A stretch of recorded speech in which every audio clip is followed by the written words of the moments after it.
right, I think we can go ahead and get started. We'll let folks trickle in for just a few more minutes during my opening remarks. Good afternoon, everyone, and welcome to the latest installment of our homeroom webinar series, Education for the Real World, Strengthening Access to Work-Based Learning Opportunities. My name is Michael Sheehy, and I'm a policy analyst on the K-12 team here at the Hunt Institute. For those unfamiliar with the Hunt Institute, we were founded by four-term North Carolina Governor Jim Hunt, and we serve as a resource for policymakers on education issues across the education continuum through both in-person and virtual convenings, research, and other forms of technical assistance. Now, before getting the conversation started today, I want to provide a brief logistical overview of what our time together today is going to look like. We'll start the discussion with a roughly 30-minute moderated conversation with our lovely panelists here with us today, and then we'll pivot to a Q&A with our audience. If you have any questions throughout the discussion, please feel free to submit them using the Q&A feature on the bottom of your screen, on your Zoom screen, and we'll do our best to address them during the Q&A portion in the latter half of the webinar. We'll also be recording this conversation, so don't fret if you missed something or if you'd like to go back and watch it again. And in the next couple days, it will be posted on the Hunt Institute YouTube channel, which we will also send out after the webinar. We also encourage you to join us on Twitter, where you can participate in the conversation using the hashtag #EdHomeroom, and we will be live tweeting from our Twitter account at the Hunt Institute Twitter account. And then finally, we have a great conversation ahead of us, so I think we can go ahead and get started. According to the Hunt Institute's Across the Aisle survey results, which aim to measure parent and voter priorities in education, nearly half of voters believe that our schools are not teaching real-world skills and that this is a very big problem in education today, and are even more strongly in favor of our schools teaching critical skills for the workplace. Across the U.S., career and technical education, CTE programs, are seeing growing demand, and for good reason. Students that participate in CTE opportunities during high school are more likely to graduate, enroll in college, and other post-secondary opportunities. Yet, despite these positive outcomes, not all students have equal access to high-quality CTE programs. Black and Hispanic students are less likely to participate in CTE coursework that lead to higher paying industries than their white peers, and high quality CTE programs are also more prevalent in wealthier districts, meaning that these programs are more likely to have better equipment and attract more experienced educators, potentially excluding many low income or other historically underserved student groups. At the Hunt Institute, we know it's important and critical to bring together leaders, policymakers, educators, communities, families, students to tackle these issues head on. So today we'll hear from experts and leaders in the field who have dedicated themselves to education and to expanding CTE and work-based learning opportunities. We'll be learning about how states are working to develop robust CTE and work-based learning opportunities and what they can do to ensure that these opportunities are available, accessible, and equitable for all students. Now, with us for this conversation today are Commissioner Angelica Infante-Green, who has served as the Rhode Island Commissioner of Elementary and Secondary Education since April 2019. Rhode Island has been reimagining its CTE and work-based learning through its Prepare Rhode Island initiative. Thank you so much for being here, Commissioner. We also are joined by Dr. Charlotte Cahill, who serves as Senior Director of Pathways to Prosperity at Jobs for the Future. In her role, Dr. Cahill collaborates with states and regions to help develop college and career pathway systems that expand opportunities for young people and support economic growth. And last but not least, we are joined by Nithya Govindasamy, who serves as a senior advisor at Advanced CTE, the longest standing national nonprofit representing CTE directors and state leaders responsible for CTE programming across all 50 states. Nithya has also worked to expand CTE and work-based learning opportunities across the entire education continuum. Now, thank you to all of our panelists. I'm looking forward to join our discussion today, and I think we can pull down this slide and we can jump right into the conversation. And again, for our audience, please feel free to post your questions in the chat. So our first question is going to be for you, Commissioner Infante Green. Rhode Island has undertaken a unique approach to improving CTE and work-based learning opportunities at the state level, with its Prepare Rhode Island, Prepare RI initiative chief among them. Can you tell us more about Prepare Rhode Island, the impetus for this work, and what impacts you've seen since its implementation, particularly if you could point to any impacts related to equity? Sure. Absolutely. So Prepare RI was started in 2016, 17 with then Governor Gina Raimondo, who is now the Commerce Secretary. And what we've seen so far since that inception is that we've had about 192% percentage growth in this area. And what we have seen is that we are leading this from the state level, which is unique than in other places. But one of the things that we do is look at the data. And even though we had a lot of success early on, in the last 3 years, we've been looking at who is taking and benefiting from the CTE courses, from the PTech, from everything that we have to offer. And what we have found is that there was, and still is, and we're working on a big disparity. So our CTE finance courses, 90% of the students are white and just 3% of them are Latino. And the STEM CTE, 83% of them are white and 8% of them are Latino. So we have a disparity. So what we have done is that we have targeted communities and making sure that everyone has access. And what we've done at this level is with Prepare RI is that it is an interagency collaboration. The Governor's Workforce Board, post-secondary, and our office. And we work together to try to look at the gaps that exist between what students are getting in school, what the industry has available for our students, and expand that. So that's one of the things that we have really done in our community. And within the Prepare RI, we actually have internships for our students, paid internships in 11th grade across the state. So that is really important for us that this, as a state, we have these opportunities for our students. So we have strong collaborations with business so that this can happen. And the dual and concurrent courses are run also through our office so that it is across the state, not just in districts that can afford to have some of these courses or the CTE courses. We are actually making that accessible statewide. So we have made a very concerted effort to target communities. As you said earlier, we usually see some of these courses in certain communities. And we've also made it so that if the courses are not offered in your community, you can actually transfer to those different districts or communities that offer the courses and the opportunities that may not be available in your community or that we are not offering statewide. So it's a different perspective. It's a very much so a statewide approach, interagency approach. And we've just expanded and continue to expand. In the last 3 years, we have gone to firefighters, to having CMA, to just really looking at what the industry and what the students want. The students are helping to drive that. And it's not one or the other. I think that there was this idea that CTE was for students that were not college going, but that is not how we are seeing it. We have just moved our secondary regs, have actually pushed our secondary regs to actually require that our kids take computer science across the board, that we take, that there is CTE available across the board, that our kids have their resumes, that there's financial aid. So all these things we put into our regulations to really incentivize, push, as well as us driving that train so that it is not one or the other. A lot of our kids have been pretty clear with us that they are not going to incur these big debts, that they want to have the opportunity to have a credential and maybe go to college or both, or why not? And we're looking at that starting at the middle school level. So that's the approach that we're taking in Rhode Island. We're really proud of that.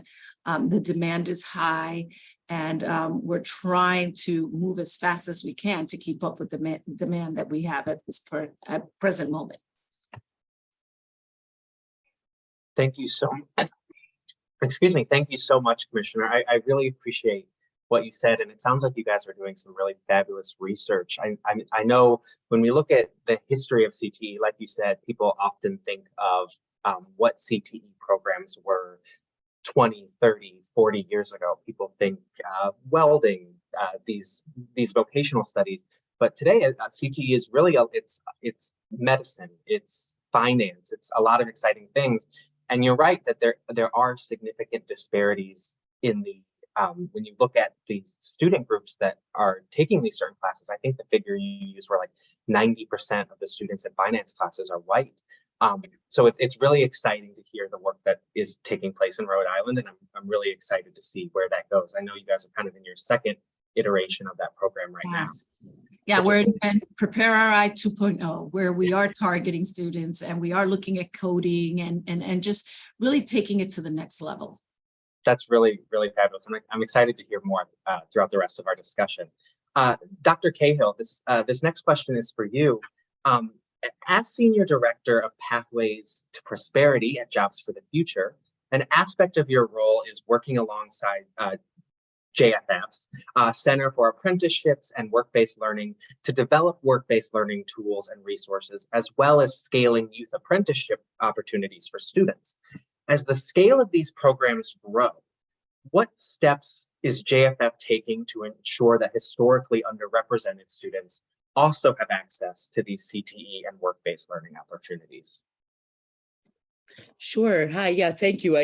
Thanks for the invitation to be here today, and thanks for the question. And really excited to dig into this. So, as we here at JFF are thinking about equity in CTE and in work-based learning and working with our partners at both the state and regional levels across the country. And we're really thinking about addressing exactly this challenge that you've laid out at multiple levels. So thinking about both state and regional levels, thinking about both programs and systems, and thinking about how to design both CTE and work-based learning in a way that leads to both more equitable access and, critically, can help us get to more equitable outcomes as we think about this work. And so sort of as I think about steps toward more equitable access at both the program and system levels, a few things that I'd highlight that we see as really important in this work include ensuring that student recruitment practices are equitable, and that includes engaging staff who really reflect the diversity of the community in both student recruitment and in developing accessible recruitment materials for students. It's also really important to assess program requirements. They can sometimes kind of create unnecessary barriers to participation in CTE, in work-based learning. And once, beyond kind of assessing those program requirements to make sure they're not creating barriers, it's really important to be clearly conveying entry and success requirements to students, and making sure that potential participants have support in meeting prerequisites. Not to mention, sort of in the same vein, thinking about offering multiple ways for prospective participants to demonstrate that they have the ability to meet any prerequisites that might exist. In a kind of similar vein, I'd flag the importance of being really thoughtful and intentional in how we structure programs to meet the diverse needs of students, including English learners and students with disabilities. And making sure that we're providing advising and career navigation supports to students so that they can really understand kind of how their educational choices, including work-based learning, including the decision to participate in CTE, align with their college and career goals. And I'd flag here the real importance of thinking about career navigation at a systems level. So I think one thing we want to be really careful about is making sure that we're not putting the onus on individual students and their families to figure out how to navigate all of this, but instead to build out a system with those supports kind of right there for students. And then I'd also just kind of flag other kinds of barriers that can crop up. Some of them are pretty well known. Transportation, lack of high-speed internet became very apparent as a barrier in 2020 if it hadn't been already. And so thinking about how to be really systematic in addressing those barriers, as well as removing any potential financial barriers to participation. So, students may run into challenges with the cost of uniforms, textbooks, other kinds of supplies that they need to participate in CTE or work-based learning.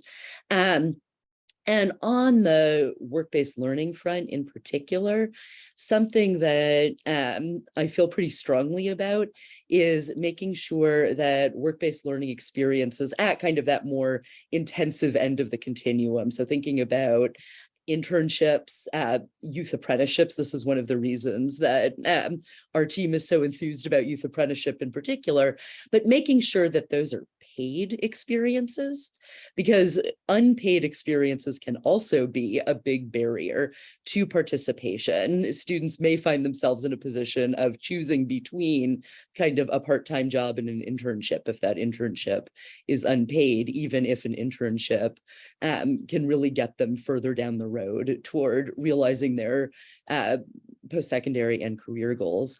And then I'd also, just kind of on the equitable outcomes front, flag at a high level, and I can say a little bit more about this, but it's one of the ways I think we get to equitable outcomes is making sure that the programs we're building are really high quality and rigorous. So to the point that has already been raised, right, CTE is not just for quote unquote those kids who aren't going to college anymore, but really CTE should be combining career focused learning with rigorous core academics. And that includes providing students with opportunities to earn college credit before they graduate from high school. So we know that dual enrollment in particular improves both high school and post-secondary academic outcomes, and that those effects are magnified for first generation students and students of color. So would kind of flag that. And then with work-based learning, I think that that itself can be a real driver for equity. There's tons of research showing that degrees and credentials don't lead to the same outcomes for everyone. So just like getting that degree is not enough. And one of the key differentiators there is thinking about building professional networks and social capital, and work-based learning can be a really critical way to do that. So all of that is to say, really thinking about equity at kind of multiple levels across programs and systems, I think is super important in all of this. Thank you so much, Dr. Cahill, and I could spend 2 hours going back and forth with you about all of the absolute treasures of information that you just passed along. The things that really stuck out to me were, like you said, that at the core of this issue is making sure that we're designing the systems themselves to meet the needs of these students and not putting the onus on students and their families to navigate. We all work in education, relatively complex educational systems. That onus should certainly not be on them. Other things that you said that really jumped out to me, really just making sure that as part of those systems that we are designing these programs to meet the needs of diverse student bodies. The needs of students with disabilities are going to be different than the needs of other students. Like you said, one of the major barriers to work-based learning opportunities is funded programs. Funding can be the difference between a student being able to participate or not being able to participate. These are all such critical issues that districts and states need to be thinking about as they expand these programs. And so thank you so much for sharing your expertise with us here today. We also have Nithya Govindasamy with us today from Advanced CTE, and this next question is for her. Nithya, You've had the opportunity to work on CTE initiatives and programming from nearly every sector, from the district side as part of the Dallas Independent School District, from within higher education at Paul Quinn College, as part of a state agency within the Ohio Department of Higher Education, and now in your current role as a senior advisor at Advanced CTE. Now, with this wealth of diverse experiences from nearly every sector in the education continuum, how well do you believe that K-12, higher education, state departments, nonprofits, how well do you believe that these sectors communicate with each other? And what advice might you have for improving and streamlining how these sectors work to improve CTE offerings for historically underrepresented students? Great question. So I'll start by saying one thing. I think each of those systems that you named have great strengths, but they also have blind spots, right? So when I think about how they can work better together and collaborate, three things come to mind. Cooperation, collaboration, and communication. You already brought up communication. And how can this happen effectively? In my work in those different sectors, one of the things that I saw entities really struggle with is handoffs between what happens between secondary and post-secondary, creating that intentional connection at the state level and then carrying it down to local and regional levels. That's an area that could really be improved. While it's happening well, it's not happening all the time, and it's not happening for every learner. So I think this is where the equity component really comes in. States that have been successful at this work, they have a clear understanding of who's coordinating these efforts, because all of these different partners and agencies are really aiming to do the same thing but coming at it from a different way, often using different funding streams. So really having that coordination at the state level is very, very beneficial. I've seen Governor's Office of Workforce Transformation sometimes be involved in that type of work. Certainly workforce agencies or Department of Higher Ed or Department of Ed, it doesn't matter who's taking on that role, but having that clear understanding and making that happen can really be successful. The other thing I would say too is always having ongoing discussions and collaboration. And this is where it gets a little bit tricky, because industry needs to be at the dialogue and as part of the conversation early on as we design programs and systems. And oftentimes they're brought in a little bit later in the conversation. And I think that can really improve outcomes for our most marginalized populations. Going back to the communication piece, while they do all communicate with each other, they all speak different languages. So I think there's some work there that can be done in terms of how we communicate better, not just at the system level. So really having clarity on, we talked about what's going to help marginalized students or marginalized populations. Well, having clarity on what are those driving industry sectors at the state level, and then making sure that that information is communicated strategically, not just to your education partners, and of course you have buy-in and support from your industry, but really how is that communicated down into the educational level, and then for your learners and your parents. This information needs to be communicated in a way that they can take action. So that, I think, again, is another way that we can really improve better opportunities and outcomes for marginalized learners. Oftentimes what I've seen is there is a lot of interest in student populations, but they're not always aware of all the opportunities, and it's not necessarily being shared with them in a way that's easily accessible. And one other role that I think all of those players that I mentioned can really be looking at to support our populations would be the fact that we really need to investigate what barriers are keeping students out of these programs. So, I'll name an example of like transportation. No one clearly owns that oftentimes, especially in terms of work-based learning. We see that come up as an issue for a lot of individuals to be able to access opportunities. So not just create the opportunity, but then investigate, what could be the barriers that are keeping learners out of these opportunities. So just a few things that I think would be really helpful in my opinion. Thank you so much, Nithya. If I could boil down everything you just said, my big takeaway was that it really boils down to communication between these agencies and making sure that everyone that needs to be at the table is at the table. I think you said at one point that a significant barrier is often bringing employers and businesses to the table, understanding what their needs are, understanding where they can help fill gaps so that the education system is able to respond to those needs.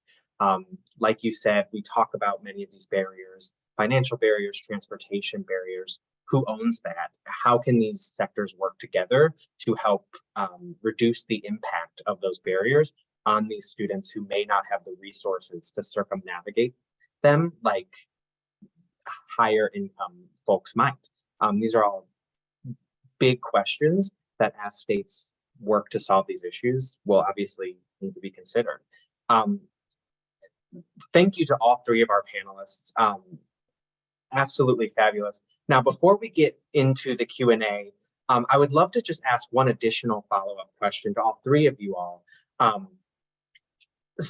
With states and districts continuing to work towards expanding CTE and work-based learning opportunities for their students, many are also working to increase the number of Black and Hispanic students that are enrolling in these courses, because research has shown improved outcomes like higher graduation rates, higher college enrollment rates, higher wages for those exposed to CTE coursework.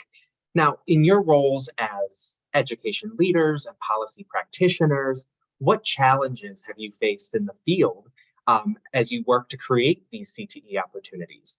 And what practices have you seen be effective in ensuring that everyone has fair and equal access to high quality CTE and work-based learning opportunities? And I think, Commissioner, I would love to go to you first. Sure. As I mentioned earlier, we took a deep dive and we looked at our data about 3 years ago, and we saw the disparity. So we started targeting those communities.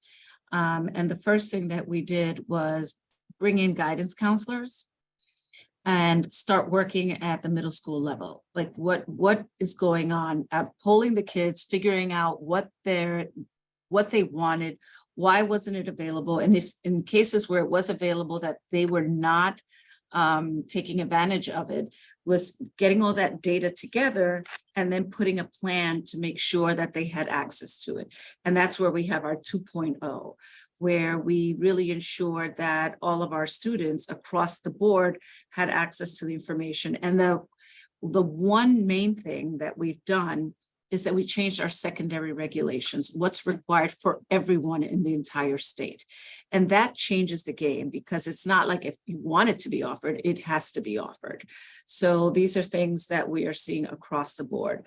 So the finance, the civics, the other programs that we have available that and people were thinking about like cosmetology, but no, that's not what we're talking about. We're talking about broadening the scope of what that looks like. What are the high wage industry credentials that students can actually utilize now to pay for college, or that they can have the opportunities that when they have these internships that they continue to work. So one of the exciting things that we've done, because it is across the board in all the districts, is that many of our internships have led to full-time positions for our students, that they have actually helped to create innovation in a lot of these industries. I'll give you an example of this one student in Providence, Latino student.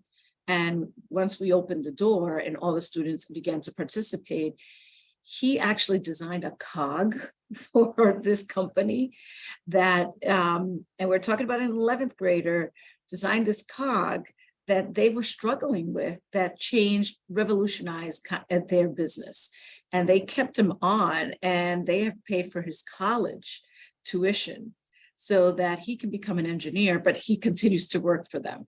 So that would not have been possible if we had not created these internships and these opportunities and these credentials. We have macro and micro credentials, as well as our ACM, which is our all course network, where we provide these opportunities across the state with college and industry for the students to be able to take these classes. And they help create and design some of these classes. So that for us has been really powerful, because what we found is what we might have been offering may not have been of interest to our students and our multilingual learners. Were there opportunities to have things in multiple languages? Were there opportunities where they would get supports? Were there opportunities that there was flexibility of when the courses were being offered? Those were all really important. And when we talk about the transportation barrier, one of the things that we did is that the districts have to provide the transportation. That was like a non-negotiable for us, so that there would not be that barrier. So we looked at all those things and we provided solutions for those existing barriers so that it could be equitable for all our students, regardless of the zip code, the district that they were in, because we found that it was not equitable. So that's where the 2.0 has come in, where we identified those barriers and really, really targeting those populations and really having the students help us design the solutions. So it's just really interesting. So we have now students that are helping us with the coding. Like, this is what we're interested in. These are the things that we want to see. These are the industries that we want to work in. And I'm really creating jobs that, creating opportunities for jobs that don't exist. And I think that is how we're looking at this, and really removing the stigma that existed prior to CTE. And we are just talking about CTE for all. Thank you so much, Commissioner. It sounds like you all are doing such fabulous work up in Rhode Island, and what a powerful lever to eliminate some of those barriers by simply changing the regulations that high schools are required to offer certain courses. And that's a very powerful lever, and very interesting to see the work that is happening up there. Dr. Cahill, I'd love to send that question your way and hear your thoughts. Sure. And I'll say, I think some of what Nithya was saying about sort of collaboration and communication really resonates as I think about challenges and opportunities in all of this. I think collaboration is both a big challenge and a potential opportunity. So I think I would, and as I think about that, a couple of strategies that we've seen work really well in supporting collaboration are one, kind of working at either a state or regional level across those sectors to really develop a kind of shared vision and set of plans for education and workforce development in a given state or region that can really help then drive the contributions of individual, agencies and organizations. And then two, something that we've seen is in some states in particular, they've found ways of providing funding to support regional intermediary organizations that are really charged with supporting collaboration across K-12, higher ed, workforce development, business and industry partners, and, doing some of that work of translation that I think Nithya was referring to, that's really critical in making a lot of this work. So that's another kind of strategy I flag that I think has a lot of promise. We've also seen in some of the states we work with, state leaders really work to build and support networks or communities of practice that are bringing together teams of cross-sector leaders from different regions within the state. So Texas is doing this, Illinois, Hawaii, others, to really sort of, say, this is hard stuff that we're talking about at the end of the day, right? Building pathways, thinking about how to collaborate to do that. And what are the opportunities for peer learning and finding ways to avoid reinventing the wheel as we all try to do this work together. And then just one last thing I'd mention, and sort of to be a little bit provocative and push even past kind of what we're talking about with CTE and work-based learning. JFF published this white paper effectively last year called The Big Blur. And in it, we sort of talk about this disconnect among high school, higher ed, and workforce systems being one of the biggest structural barriers to increasing both college career completion rates and career success that we've seen. And so one thing that we're really starting to increasingly think about is how do we basically like stop tinkering with some of these systems and figure out how to erase what is effectively an arbitrary dividing line between high school and college, and instead start to think about how we can create new structures and systems that will support both college and career success for our young people, and do it in a way that's free of charge, I should add. So what we're really thinking about here is a new kind of public responsibility, so that our, shared responsibility isn't just sort of for K-12 education anymore, but is instead pushing beyond that to career-connected college education and career success for every young person. And we know that this will require huge shifts in our existing systems, including thinking about things like financing and accountability systems, thinking about how we really get to better alignment across high schools and colleges and labor markets, thinking about governance, staffing. So lots of pieces to figure out. But I also, sometimes wonder as we're talking about collaboration, if there's really an entirely new way that we could be thinking about some of this. Thank you so much, Dr. Cahill. Like you said, if I'm coming away learning one thing from this webinar today, it's really the communication between the major education sectors in a student's life, between secondary to post-secondary to the workforce, and like you said, it might require rather than just I think you used the phrase tinkering. It might require busting down some walls and building a new stronger system through which to operate, and hopefully, like you said, free of charge. Nithya, I would love to finally push this question to you. I would love to hear your thoughts before we move into the Q&A session with our last few minutes in this today. Sure. No, I echo what I heard Dr. Cahill say. I'm a huge fan of Big Blur and rethinking how we have basically approached education in America for a long time. And also loved hearing the commissioner's comments on just how they're looking at barriers.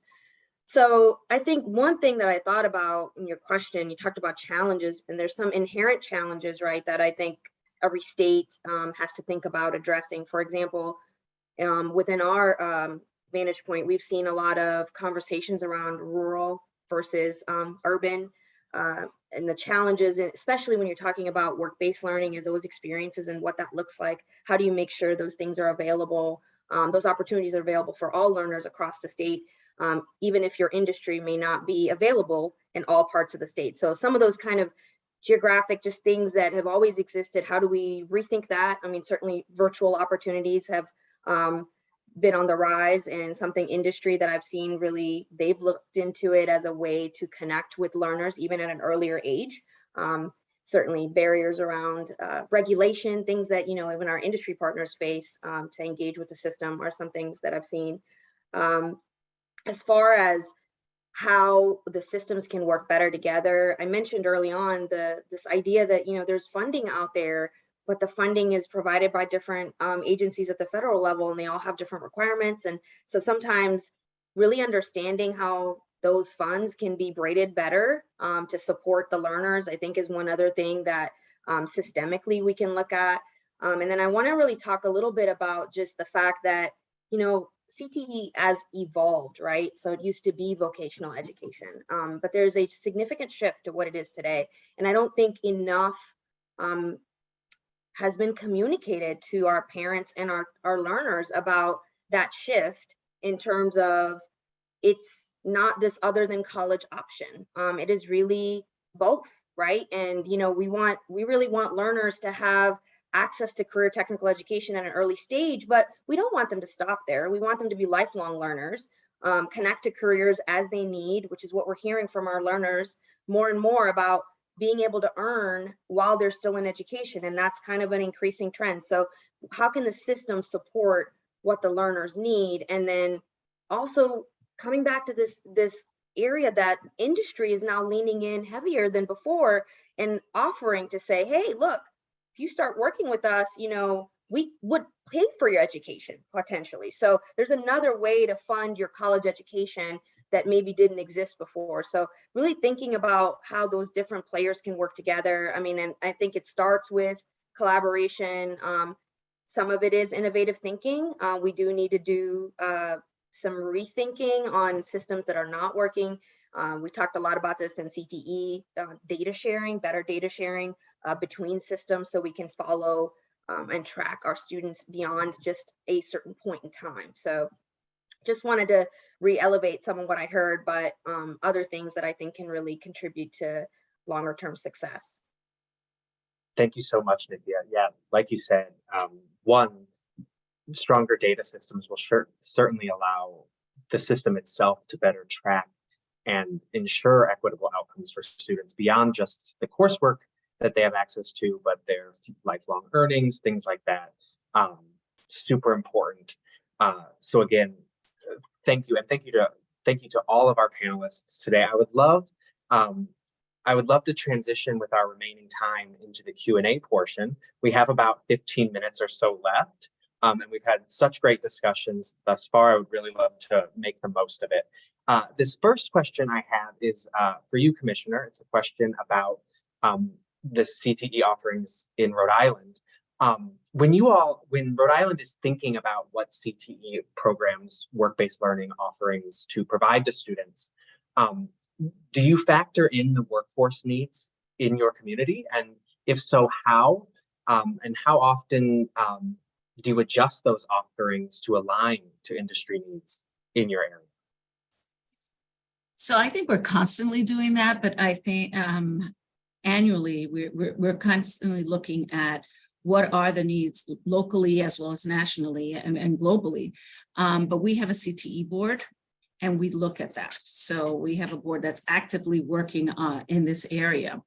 One of the things that we're doing this month when we talked about funding is that we are releasing our CTE grants, which are Perkins set aside to continue to build the ecosystem. So we're also taking advantage of the fact that we're the ocean state. And there's a couple of things that we have shifted so that we have our kids designing and building and navigating boats and then actually selling them. So that is part of our world here in Rhode Island. We also have big ships. You know, everybody hears about Rhode Island Newport, but there's other ports. And that's something that we really look at here. And we have electric boat here. So we work on submarines. We take advantage of being the ocean state. And we also look at wind, all these things that are really particular to our industry here in Rhode Island. And we make sure that we are participating, ever changing, and having opportunities that are in multiple languages, but very locally driven as well as globally. Thank you so much, Commissioner. Yes, it sounds like you all are doing really incredible work adapting industry needs to what schools across the state are offering. Very, very exciting. This next question I actually have, I think I would love to hear from both Dr. Cahill and Nithya around this question. And this really speaks to kind of best practices and national exemplars. Is there a state or district you have seen in your work that really stands out to you as an exemplar, really leading the way when it comes to work-based learning, CTE, and with that, what do you think has been really the key to that success? And whoever would like to go first, feel free.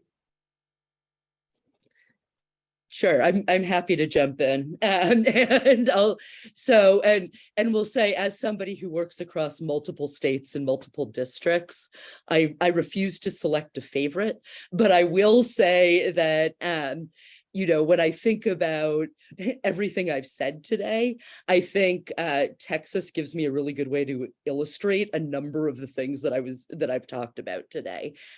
So sort of starting at the state level, and sort of starting at the state level, Texas has in place what is called the Tri-Agency Initiative, which is came out of the governor's office, but is really this initiative through which the Texas Education Agency, the Higher Education Coordinating Board, and the Workforce Commission are collaborating to develop and have developed a shared set of priorities, goals, and strategies for education and workforce development in Texas. So they are really kind of pushing to move as a unified whole, as state agencies in Texas who are leading this work.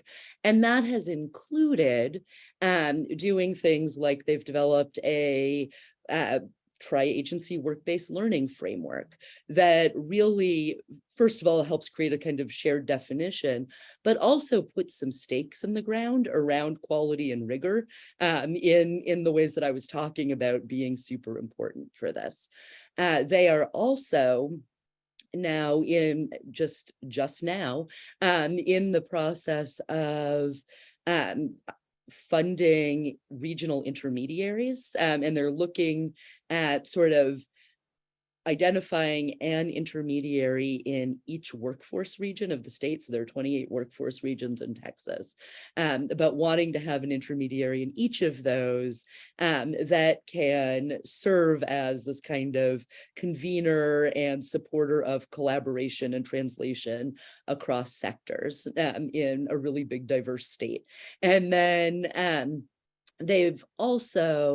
Texas has a long history of very strong support for dual credit, and in particular early college models, and more recently, although they're getting up toward 10 years of doing this now, supporting P-TECH models, which specifically are these early college models where students are, dually enrolled in college courses before they graduate from high school, have an opportunity to earn an associate's degree, or in Texas, up to 60 college credits before high school graduation. And with the P-TECH model, there's also a strong focus on careers and work-based learning within that model. So bringing together kind of a lot of the strands that I was talking about with this really strong model of state support for moving all of that work forward. Thank you so much, Dr. King-Hill. And as a former Texan, I'll take the win. Certainly appreciate hearing from you. Nithya, I would love to hear your thoughts, and certainly no pressure to identify a specific locality, but would love to just see, or I'd love to just hear rather, any best practices you've seen in the field. No, I appreciate you saying that. I was thinking the same thing, that as Dr. Cahill mentioned, I don't want to select a favorite or someone that I think is doing everything right, although there are so many great examples. I really appreciated Texas, which is my current state that I reside in, and certainly worked in their system. So all of what Dr. Cahill mentioned is very true. There's a lot of commitment to getting learners, moving through the continuum. And I think a lot of it, from my exposure there at the district level, they really evaluated their data. Honestly, they looked at what the outcomes showed, and at least in that particular example, they could see that there weren't enough learners moving on from high school onto post-secondary education, and they really wanted to shift that. So that then started a conversation to looking at models that really brought in their industry. I would say, advanced CTE, we have a bold vision for CTE. It's called CTE Without Limits, and we've been doing some work around the nation, helping states implement that vision and what that looks like. There's 5 principles that fall into that vision, and it's grounded on equity and a few other great concepts. But the thing that I've seen is while a lot of states are doing great work, Colorado, I was just there, actually we did a state level training. They have their CTE educational system that's run out of their community college and technical college area. So they have great collaboration between their secondary and post-secondary, which I think is a really critical piece of this, making sure you have that happening at a state level and then really carrying that down. Other states that are doing that, Ohio has some of a really great post-secondary system and have been long supporters of career technical education. They, a few years back, actually did some merging of in reorging to make sense of the system for Ohio and for its learners. And additionally, Delaware is a state that I would highlight as well. They have excellent enrollment in their CTE coursework, and they talked about just being able to reach a scale that they're pleased with. But now they're really thinking about how can they move it further in terms of focusing individuals into specific pathways, because that's a lot of what we're seeing too, is we want our learners to not just enroll in career technical education, but really intentionally enroll in a pathway and then become a concentrator that actually progresses down a specific field that can then result in post-secondary credentials. So just a few of the things that I've seen that states are doing really well, but I didn't highlight every state, but I would say those are some that just come to mind in this work. Thank you so much, Nithya. I think we have time for like one more question, and I apologize to all of our attendees. The Q&A is absolutely blowing up. So unfortunately, we won't be able to get to them all. But I actually would love to ask one final question, and whoever would like to speak to this, feel free if you feel called to do so. How do you feel these systems, our work-based learning systems, our CTE systems, we've spoken previously about how hard it is to get employers to the table, making sure that these systems are adequately communicating. But something I've seen in my work here at the Hunt Institute is that oftentimes there is a challenge building employer capacity to bring students into their workspaces, providing them with the necessary trainings, making sure they're meeting the needs of their students who often have different needs than, say, the needs of a conventional employee. As states work to expand these opportunities for students, what should they be thinking about or incorporating into these systems to make sure they're also expanding the capacity of employers to provide, as you said, high quality experiences for these students? And I think we only have time to hear from one person, and for that I apologize, but whoever feels so called to do so, please feel free. I would love to hear your thoughts. I can take a shot because you talked about employers. So my previous life worked with industry for a long time. You know, one thing I think is really important is with industry, you do need to clearly articulate the return on investment for them upfront, so that when they do collaborate and connect with the education system, we need the partnership to be more longer term.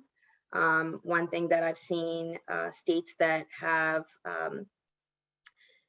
connected with industry in a strategic way and understood not just, you know, what they need today, but then what they need in the long term, have had more success, and at a more local and regional level, creating more of a collaborative approach among districts and schools so that not everyone's reaching out to industry all at the same time, trying to partner with them, but really figuring out what makes sense for your particular school district or college has really made a difference. The other thing that I would say in terms of industries, and I shared this earlier, they're not educators, right?